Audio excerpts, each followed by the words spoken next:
আল্লাহর পেয়ারা নবী হিজরত তিনি শুরু করলেন। আল্লাহর পেয়ারা নবী মায়ের দেশ মক্কা শরীফ থেকে আল্লাহর নবী চলে যাচ্ছেন।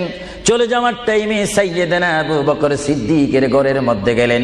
সাইয়্যিদানা আবু বকর সিদ্দিক রাদিয়াল্লাহু তাআলা আনহুর ঘরের দরজার মধ্যে আল্লাহর প্রিয় নবী গিয়ে ডাক দিলেন, ইয়া আবু বকর, ইয়া আবু বকর, ইয়া আবু বকর করে যখন ডাক দিলেন, সাইয়্যিদানা আবু বকর সিদ্দিক রাদিয়াল্লাহু তাআলা আনহু একটা সেকেন্ড দেরি না করে সঙ্গে সঙ্গে বললেন, ইয়া রাসূলুল্লাহ, ইয়া রাসূলুল্লাহ।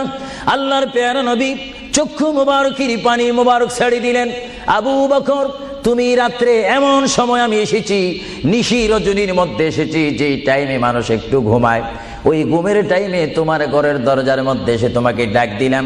বেড থেকে ঘুম থেকে উঠতে তো তোমার 2-3 মিনিটের প্রয়োজন, কিন্তু আমি নবী তোমাকে ডাক দেওয়ার সঙ্গে সঙ্গে তুমি কি করি ইয়া রাসূলুল্লাহ বলতে পেরেছো?